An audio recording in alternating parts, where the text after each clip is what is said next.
మీ మోకాల నొప్పులకు ఎటువంటి సర్జరీ లేకుండా ఎపియాన్ పెయిన్ క్లినిక్ అందిస్తున్న అత్యాధునిక చికిత్స.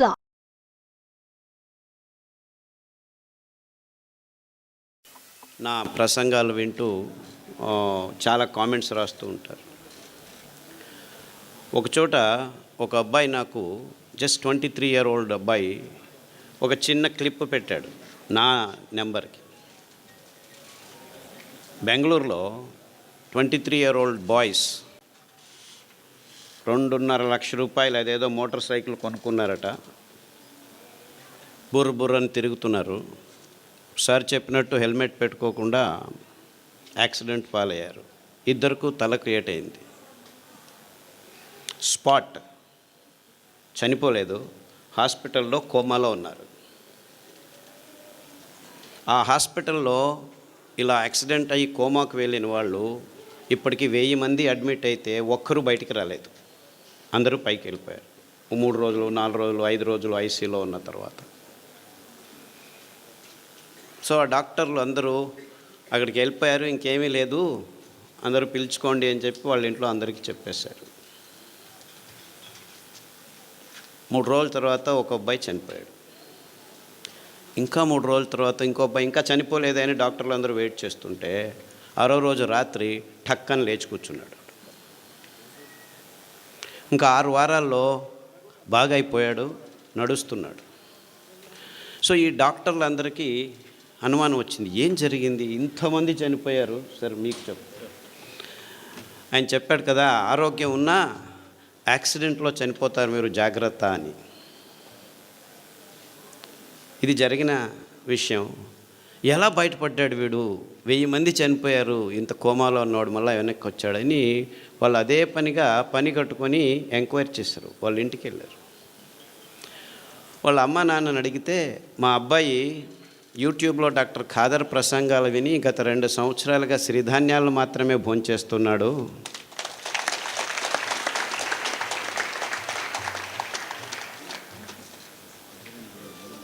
సో ఈ విషయం ఫేస్బుక్లో అబ్బాయి రాసుకున్నాడు.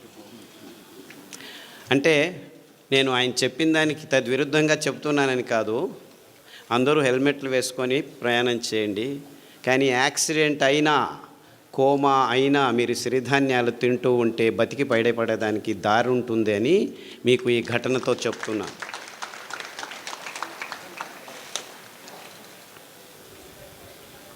నేను గుంటకల్లోనే చదివాను.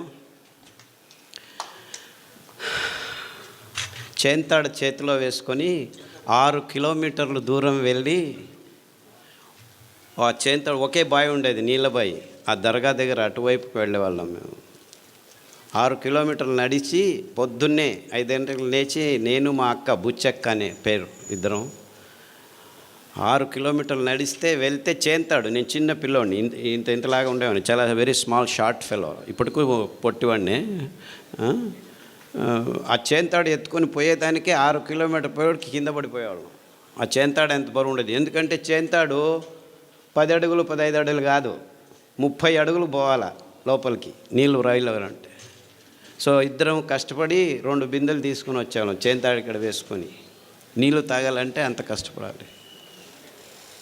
సో గుంతకలు వాళ్లకు నీళ్ళ అభావం గురించి ఎవరు ఏమీ చెప్పాల్సిన అవసరం లేదు. కానీ తమాష ఏమిటంటే, ఇంకా మొత్తం ప్రపంచమంతా ఇంకా 6 నుంచి 10 సంవత్సరాల్లో నీళ్లు లేకుండా ఉండేది. తాగేదానికి నీళ్లు కూడా దొరకని పరిస్థితిని మనం ఎదుర్కోబోతున్నాం. అంతేకాదు, ఈ ఎలక్ట్రిసిటీ కూడా ఉండదు మీకు ఇంకొక 15-20 సంవత్సరాల్లో. బొగ్గు అయిపోతుంది, ఇంధనాలన్నీ అయిపోతున్నాయి, నీళ్లు లేకుండా ఉంటాయి. ఇప్పుడు మీరందరూ హ్యాపీగా వరి బియ్యము, గోధుమలు, చక్కెర, మాంసము, కోడిగుడ్లు తింటూ ఉన్నారు. ఇది తింటూ మీకు ఆరోగ్యం వచ్చింది అనుకున్నాం, అందరూ బాగానే ఉన్నారు అనుకుందాం, రోగాలు లేవు అనుకుందాం, ఎవరికి బీపీ లేదు, ఎవరికి డయాబెటీస్ లేదు, ఎవరికి క్యాన్సర్ లేదు, ఎవరికి హెచ్ఐవి లేదు, ఏమీ లేదు, అందరం బాగున్నాం. వరి బియ్యం చాలా మంచిది, తింటే ఏమీ రోగాలు రావు, ఇంకా ఆరోగ్యంగా ఉంటుంది అని కూడా అనుకుందాం. గోధుమలు తింటే చాలా అద్భుతంగా ఉన్నాము అనుకున్నాం. అఫ్కోర్స్ మనమందరము వెంట్రుకలకు పెయింట్లు చేసుకొని యంగ్ పీపుల్ అనుకొని తిరుగుతూ ఉంటున్నాము. అది వేరే విషయం, రోగాల గురించి తర్వాత చెప్తాను.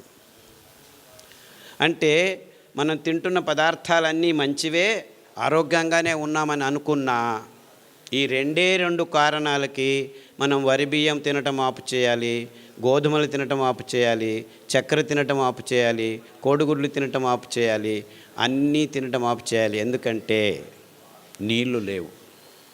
ఇంకా 15 సంవత్సరాల్లో వరి బియ్యం పెంచుకునేదానికి నీళ్లు ఉండవు, కోడిగుడ్లు తయారు చేసుకునేదానికి నీళ్లు ఉండవు, చక్కెర పెంచేదానికి, చెరుకు పెంచేదానికి నీళ్లు ఉండవు, ఏమీ ఉండవు. 4 వానలు వస్తే చివరకు పెరిగేది ఈ సిరిధాన్యాలే. అంటే వీళ్ళందరూ చెప్తున్నారు రుచిగా చేయండి, ఇది చేయండి, అది చేయండి. అవంతా ఏమీ అవసరం లేదు. ఇంకో 10 సంవత్సరాలు మీరు అందరూ కళ్ళు మూసుకొని నీళ్లు లేని పరిస్థితిని ఆలోచించుకోండి. కోర్స్ నా దురదృష్టం, గొంతుకలలో వచ్చి నీళ్లు లేని పరిస్థితిని ఆలోచించండి అని చెప్తే వీడు పిచ్చోడు మాకు చెప్తున్నాడు అనుకుంటారు. నేను అనుభవించాను. కానీ ప్రపంచమంతా ఇదే స్థితికి రాబోతుంది ఇంకో 10-15 సంవత్సరాల్లో. ఈ డ్యాములు కట్టినారు, ఏమీ లాభం లేదు. డ్యాముల్లో నీళ్లు ఉంటాయి కదా మీరు ఎత్తిపోసేది. ఆ నీళ్లు లేని పరిస్థితుల్లో మొత్తం ప్రపంచమంతా హాహాకారాలతో, ఆకలి మంటలతో భయానక స్థితిని ఒక్కసారి కళ్ళు మూసుకొని ఊహించండి.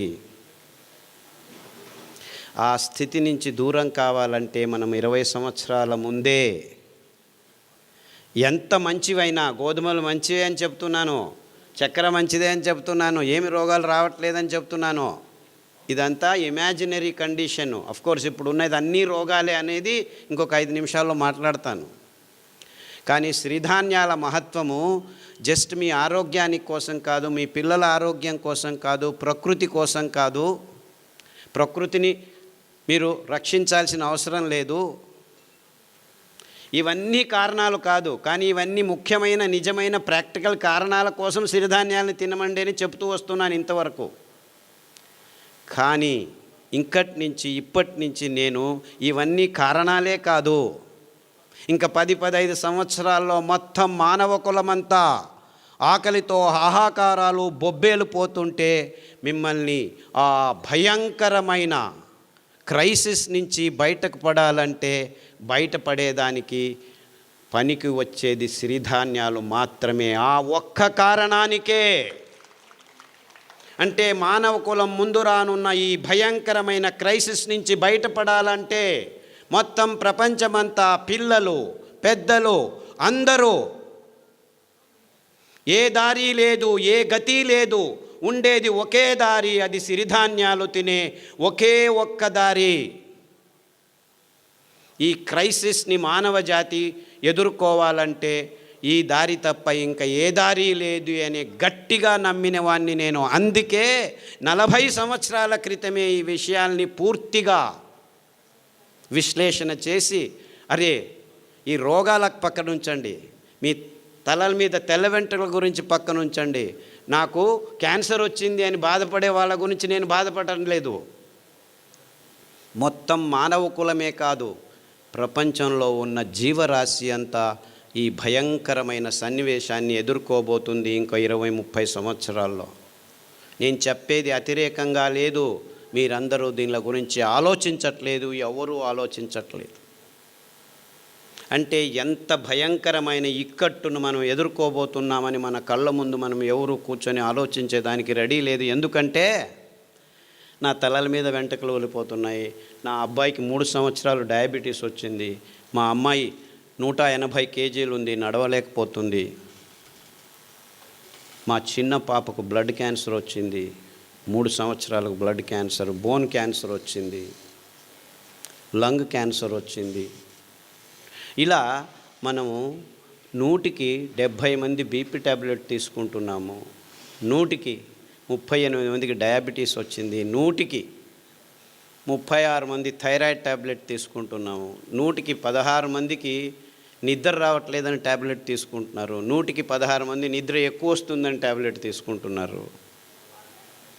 ఇలా ఎన్నెన్నో కారణాలు ఉన్నాయి, ఎన్నెన్నో రోగాలు ఉన్నాయి.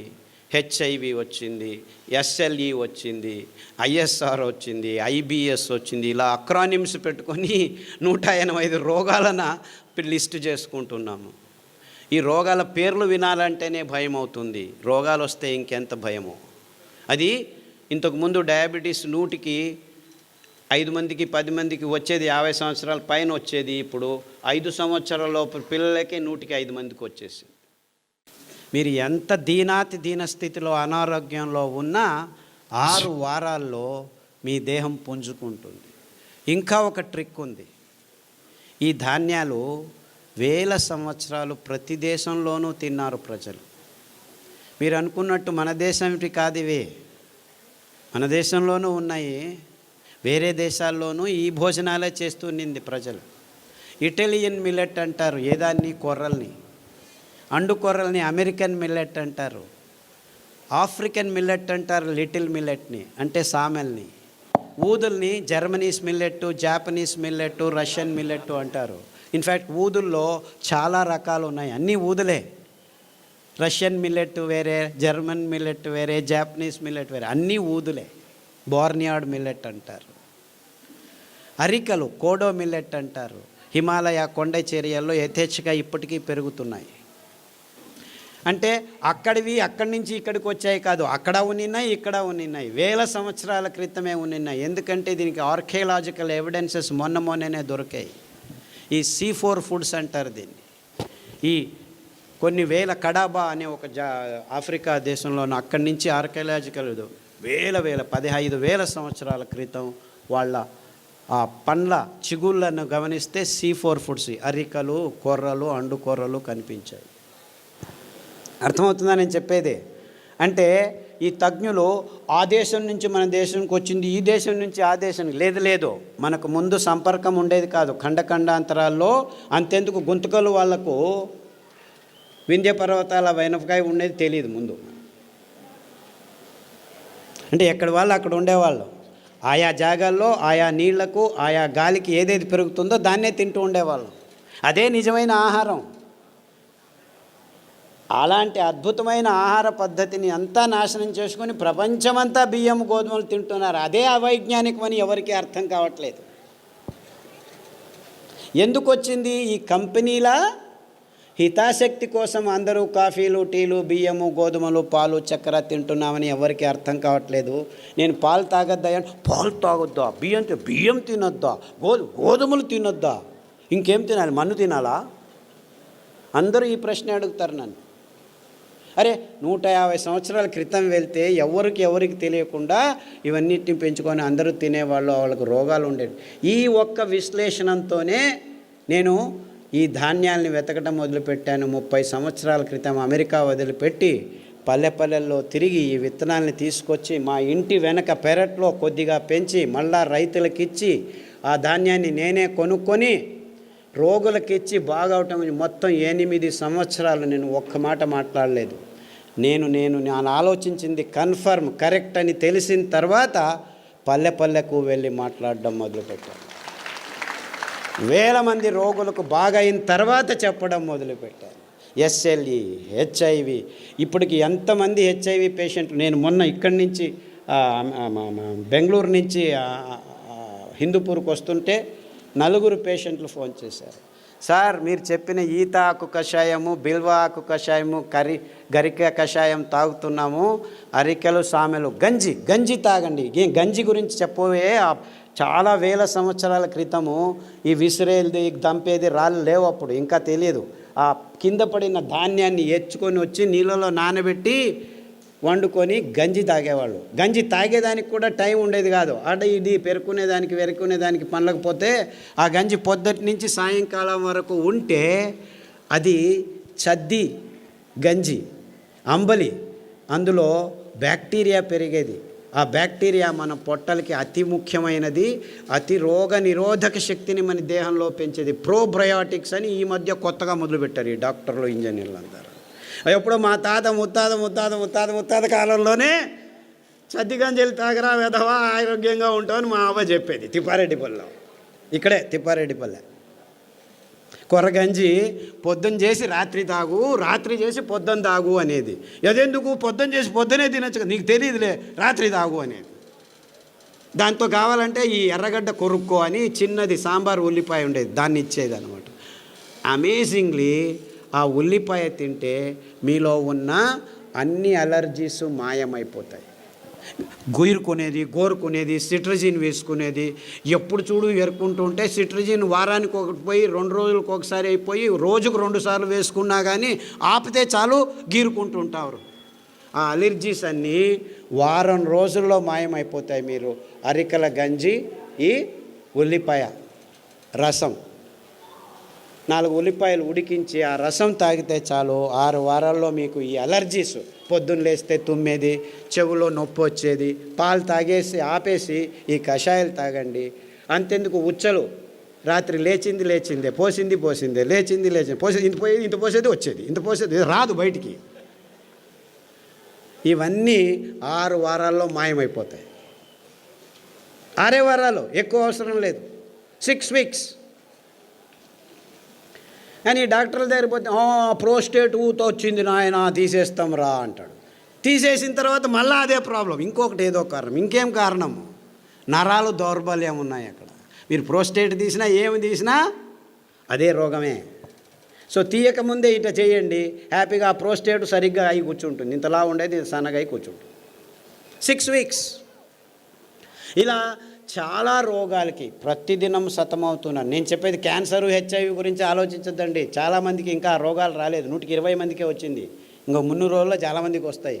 కానీ వేరే వాళ్ళకు మైగ్రేన్ అండి, తలనొప్పి, ఇటువైపు వస్తుంది, వాంతికి వస్తుంది, మళ్ళా వస్తుంది. ముట్టయినప్పుడు ఆడపిల్లలందరూ కింద బడి ఎంత నొప్పులో, నో ప్రాబ్లం, ఒక ట్యాబ్లెట్ వేసుకో, ఎన్ని రోజులు వేసుకుంటూ ఉండు, కిడ్నీ లేచిపోయేంత వరకు వేసుకోవాలి. కిడ్నీలు లేచిపోతున్నాయి ఆడవాళ్ళకి, ముట్టు ప్రాబ్లమ్స్ కోసం పెయిన్ కిల్లర్స్ తీసుకొని, నో ప్రాబ్లం, డయాలిసిస్ యూనిట్ ఉంది, రండి. And this is science for you. ఈ డాక్టర్ల దగ్గర చుట్టూ తిరుగుతుంటే మీకు ఏం దొరుకుతాయి? ట్యాబ్లెట్లు, ఆపరేషన్లు, అంతకంటే ఎక్కువ ఏం దొరకదు. ఆరోగ్యం దొరకదు, ఆరోగ్యం ఆసుపత్రుల్లో లేదు. వద్దులేండి, చప్పట్లొద్దు, ఆలోచించండి, అంతే చాలు. ఇంకా ఎలక్షన్లు రాబోతున్నాయి, రాజకీయ నాయకులు వస్తారు, చప్పట్లు దాచిపెట్టుకోండి.